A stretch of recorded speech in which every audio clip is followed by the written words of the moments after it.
Douglas, from what I had a chance to see, to me, Red Bill has his own ethic, his morality.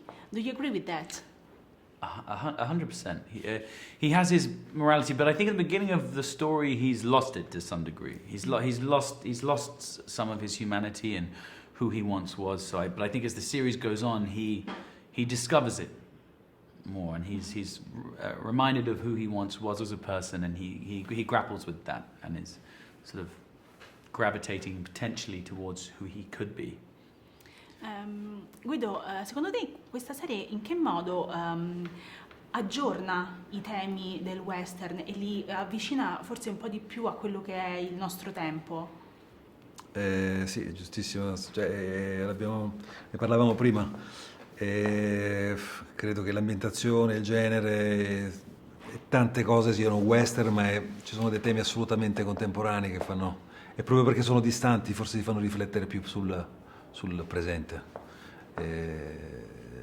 Uno dei temi fondamentali, quello che mi ha un po' più preso dalla prima lettura, la siccità per esempio, no? C'è questa ossessione per qualcosa di molto intelligente da parte degli autori, mettere in scena, appunto perché questo crea anche l'ambientazione del deserto in qualche maniera, però è assolutamente contemporaneo. From the power of the dog to your series, in your opinion, why Western is so appealing to actors but also to the audience? I think it's a mix of nostalgia. Lots of people grow up watching westerns. They dream of being in them. So for an actor, that can be quite attractive. But I also think spaghetti westerns are full of interesting characters, and it's a great way to tell a story. But also, you know, lots of things about the stories are relevant still today, and today's themes can be echoed in telling these stories, and so you can reflect your own humanity and the own situation that you are. The situation as a global community that we're in, you can be reflected in those stories, I guess. But as an actor, it's just fun to play these flawed people. And I mean, the power of dog again is very different. I mean, I don't. It's but this is what you were saying earlier. I think it can also be a great template to tell very different stories on this grand and epic and romantic scale, I guess.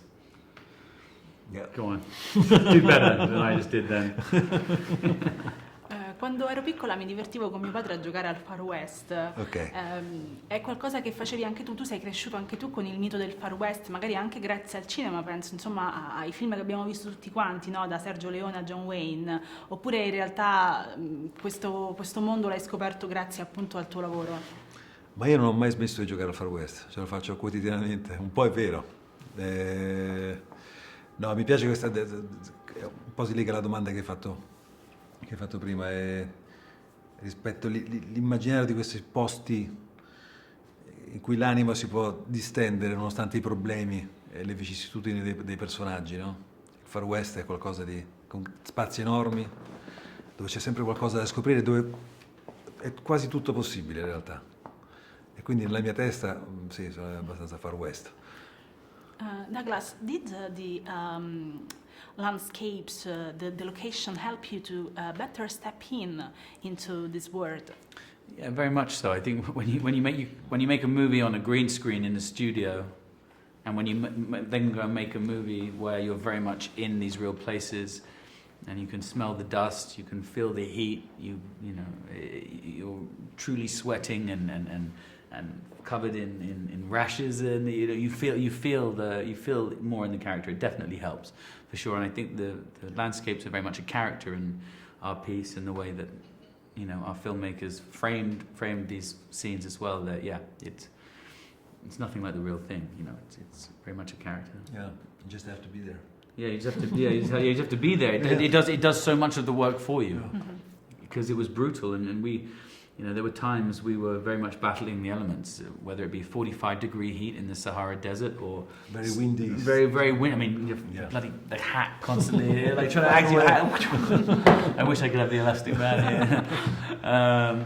Yes, and also rain. I mean, we had a huge amount of rain in Spain when it wasn't meant to be raining, which was a great challenge for the producers, because we were supposed to be in this very dry world, and suddenly meadows and trees were growing out of the ground, and we had to. Yeah, it became like Amazonia forest. No? Yeah, almost. Yeah, it did. It was like we had to completely change our schedule, and so that had, you know, the elements were on and off screen were very much played a part in the process.